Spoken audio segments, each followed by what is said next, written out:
Primero, impresiones de lo que ocurrió esta tarde en Palacio Nacional. Hay que decirlo, después de 504 mañaneras, pocas sorpresas en un segundo informe. Hay mañaneras que han llegado hasta las 3 horas con 12 minutos. Así que la voz del presidente, vaya que le hemos escuchado en estos 2 años. Pero impresiones de este contenido, Denise, tienes la palabra.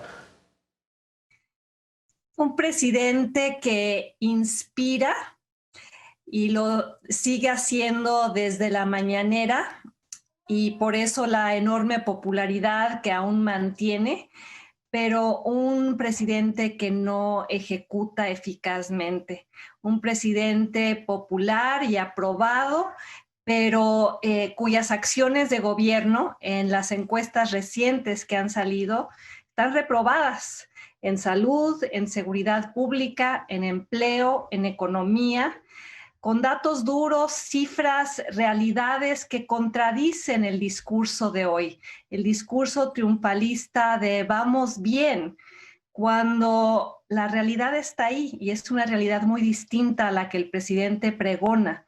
Es una realidad de centralización del poder en sus manos, de polarización creciente encima de un país que llegó a esta presidencia ya dividido, un gobierno que probablemente va a contribuir aún más a la pauperización a pesar de haber enarbolado la bandera de primero los pobres, un gobierno que está impulsando y profundizando la militarización de México y con una inacción ante la pandemia que ya ha sido resaltada incluso por la Organización Mundial de la Salud.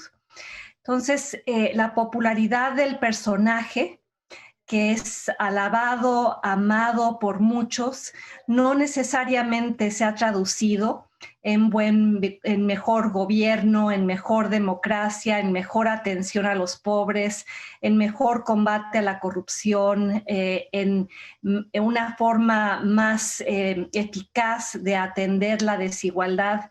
Veo en el mensaje del presidente lo que he visto en los últimos 2 años, una negación de la realidad, parece vivir en un mundo paralelo, en un México paralelo, y decir esto, señalar estos errores o identificar los riesgos o predecir cómo va a terminar México al final de este sexenio. Alertar todo esto no quiere decir que uno busque regresar al pasado o resucitarlo. Creo que el diagnóstico del López Obrador siempre fue correcto. Él llegó a gobernar el país de intereses enquistados, de cotos enraizados, un país profunda y dolorosamente desigual. Pero la tarea que le tocaba, la tarea transformadora que le tocaba, era corregir muchos de esos vicios y enmendar esos errores que heredó. Y creo que los datos revelan que al contrario los ha exacerbado. Y para muchos que votaron por él, los que están en el 30% que hoy ven al gobierno con una actitud más crítica o con mucha ambivalencia, o entre las mayorías que en las encuestas quizá aprueben al presidente, pero desaprueban de las acciones de su gobierno, creo que hay un sentido muy grande de desilusión y de frustración y de preocupación ante la incertidumbre que se viene. Justo cuando iba yo a empezar a hablar, se cortó. Decía que me da mucho gusto estar con ustedes. A ver, yo lo que veo, si esta conexión nos permite avanzar, Javier, es que es el triunfo hasta ahora. No, nada en democracia es para siempre, mientras se mantenga la democracia, claro, mientras se mantenga la opción de elegir. Pero hasta ahora es el triunfo de un discurso político simple, directo y con un enorme poder de comunicación. Yo creo que lo que vimos hoy es una síntesis, de nuevo, muy potente, muy exitosa en términos de comunicación política, de esa misma narrativa que el presidente López Obrador ha venido acuñando no solo en su sexenio, sino antes del sexenio. Tiene piezas muy identificables. La primera es la reiteración del combate a la corrupción desde una posición moral, desde una posición que declara que la corrupción ha sido ya derrotada, que ya no existe, que en su gobierno ha desaparecido por completo y que eso lo acredita porque su gobierno, él mismo y sus colaboradores no son iguales a nada que haya sucedido en el pasado. Entonces, eso se repite y se repite y se repite más allá de la evidencia, más allá de los datos, pero es muy exitoso porque resulta creíble para una buena parte de la población. Un segundo argumento que también en este informe vimos reiteradamente planteado en varios de sus momentos, que es el reparto de dinero. La idea de que antes se gastaba mucho, se gastaba en exceso, abusivamente, y entonces ese dinero se recoge. Ese es un proceso de centralización política muy elocuente, pero dice el presidente, se recoge para repartirlo a la gente. Él asegura que 70%, esos datos no acaban de cuadrarme por ningún lado, pero él dice que por lo menos 70% de la población ha recibido al menos algún apoyo, algún beneficio de los sistemas de reparto de dinero a muy distintos grupos de la población. No de derechos, no de garantía de derechos, sino de reparto de dinero. Y la tercera, que esta vez sí se hace muy elocuente, esto sí me parece una novedad dentro del discurso habitual, es el reconocimiento del proceso de militarización ya abiertamente planteado, con un enorme reconocimiento al ejército y a la marina. De hecho, los únicos funcionarios que son mencionados por su nombre en este informe son justamente el secretario de la Defensa y el secretario de la Marina. También son mencionadas las secretarias de Gobernación y de Seguridad Pública, pero no por sus méritos, sino por ser mujeres. En cambio, se hace un enorme elogio a las Fuerzas Armadas, se habla de la Guardia Nacional. Es decir, el discurso es simple, es directo, y eso produce, en efecto, un enorme caudal de simpatías entre quienes, a pesar de sufrir los problemas cotidianos que está viviendo la sociedad en México, lo ven con esa nitidez, querido Javier.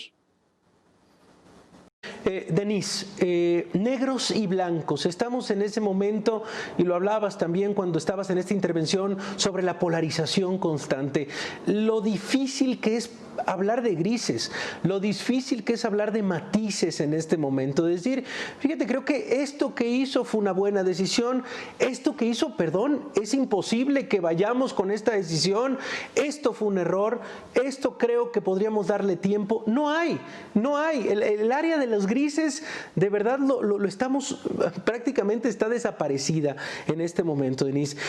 Justamente hablando de eso, hablando de el qué no vemos en ese 64% de personas que lo apoyan y qué no ven ese 64% en ese 33 o 34 que dice desapruebo. Tratando de explicar estas dos posturas, ¿qué es? Y tú decías, es un político que atrae, es un político que sí sigue siendo profundamente popular, pero que ha fallado en los hechos. Específicamente en esto de dónde estamos parados 2 años después, ahora más negros o más blancos que nunca, Denise. Es una presidencia performativa, muy escenográfica y por eso muy convincente. Está llena de gestos simbólicos, la venta del avión, la consulta para juzgar a expresidentes, la mañanera incluso y el discurso que se maneja desde ahí, que es siempre uno polarizador, es dividir al país entre los fifís y quienes lo apoyan, entre los buenos y los malos, entre la oposición que no quiere que avance su proyecto y el pueblo generoso, sabio. Y esta narrativa conecta con sectores muy amplios de la población, porque tiene resonancia. Una de las cosas que le reconozco a este gobierno, uno de sus logros es haber colocado en el centro de la agenda pública el problema de la pobreza, nuestra deuda histórica con los más de 50 millones de compatriotas para quienes el modelo económico y político del país no ha funcionado, yo creo que nunca. Y es un gobierno que, al menos narrativa, discursivamente, coloca la atención sobre ese México olvidado, ese México que ahora se siente dignificado, ese México que se siente representado por este presidente. Pero para construir esa narrativa también ha tenido el observador que identificar, y lo hace en la mañanera todos los días, a los supuestos adversarios, a quienes se oponen al proyecto, aunque, por ejemplo, en mi caso, yo sigo apoyando las causas de la Cuarta Transformación, pero desapruebo de sus métodos. Y creo que en ese 35% de la población, no solo hay personas conservadoras o elitistas o privilegiados que han perdido sus privilegios, hay una preocupación legítima por la desdemocratización que se está dando, por la centralización del poder en un hombre que lo utiliza muchas veces de manera arbitraria, por la forma en la cual se están desmantelando los pocos contrapesos, aunque fueran disfuncionales y criticables en muchos sentidos, que logramos construir en los últimos 20 años. Críticas de ese estilo que me parecen fundamentadas y están hechas a partir de la realidad de lo que ha ocurrido con las instituciones en este gobierno, instituciones que había que componer, que había que corregir, que mejorar, no necesariamente destruir. Pero hacer ya cualquier crítica, aunque sea constructiva, el presidente la interpreta y ha enseñado a sus acólitos a actuar y a pensar de esta manera. Cualquier crítica no es interpretada como el deseo de mejorar, de iniciar un debate en torno a cómo corregir los errores de la Cuarta Transformación.